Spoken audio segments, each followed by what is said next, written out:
Ladies and gentlemen, let's get ready to rumble!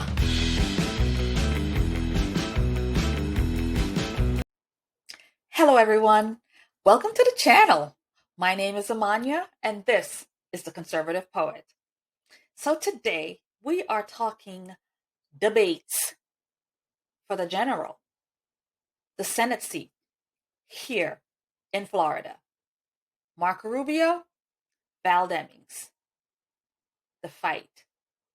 I am going to be taking on the Val Demings persona. Very, very, very excited about that. So, if you're interested in seeing how I pull off being the Madame Demings herself, stay tuned for that. But beforehand, I'd like to say thank you all for subscribing, sharing, commenting on the work that I'm doing here on The Conservative Poet. Let's go into the debates. The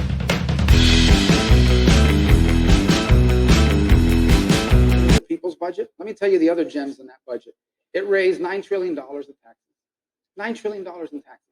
I already told you about the $10.25 tax on a barrel of oil, which would have meant a 35-cent increase on the gas prices you're already paying right now. Let me tell you what else it did. It zeroed out the war on terror. It took $1 billion out of the Pentagon. This is crazy stuff. And that's not a plan. She voted for it. She didn't just put her name on it. She actually voted for the crazy people's budget. A socialist. For voting rights is about, again, quote, exaggerated problems and imaginary fears, unquote. Can you give us specifics on what you mean by that? Sure. It's never been easier to vote. It's never been easier to vote. It's never been easier to vote. In Florida, you can now vote by mail for any reason. You can vote, for example, 10 days before the election. You can vote on election day. In Georgia, which they claim to be the place that was suppressing all the votes, you had record African-American voter turnout. To compare what's happening now to the Jim Crow era, where people were literally murdered, where people were forced to take poll taxes and pay poll taxes and literacy tests, what are we talking about here? We're talking about this. We're talking about, number one, when you go vote, you show an ID. I have been a Hispanic man my entire life. I'm a minority. I've never felt like producing an ID disadvantages my ability to vote. Everyone has an ID. You can't even check into a hotel. You can't buy Sudafed at Walgreens without an ID. You're talking crazy talk. We don't want to take over. The government doesn't want to take over. We just want to help. Now, we want to ensure that the American people is able to vote. And having an ID is a hindrance to them. Why should they have an ID to vote? They don't need an ID. You are trying to suppress vote because not Black and brown people have a problem getting IDs. You are trying to suppress the Black vote. That is exactly what you're doing.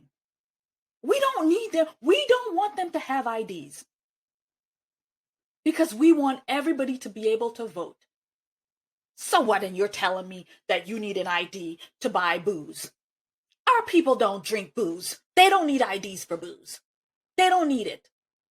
You're talking to me about that our people need IDs to buy packs of cigarettes. What are you talking? You're talking crazy. The Black population, they don't smoke.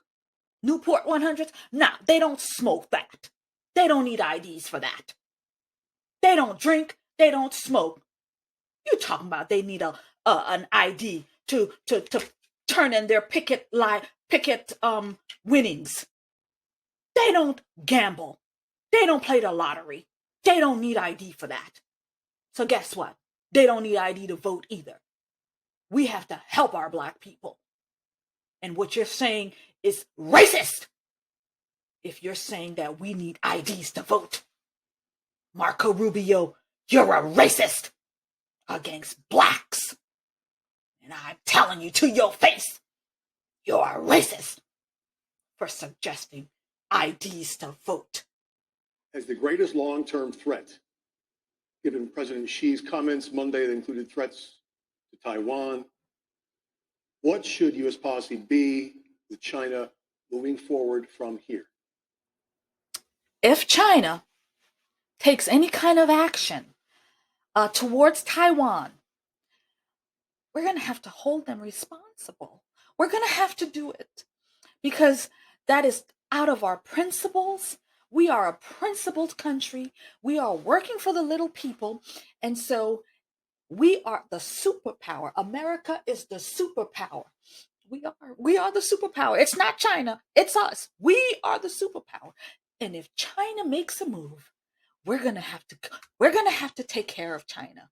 We're going to have to hold them to be responsible for what they've done. Anti-China proposal that has been voted on in the last 5 years has been my bill. So much so that China has actually sanctioned and banned me. And I was very upset about that because I had to cancel my vacation in Wuhan.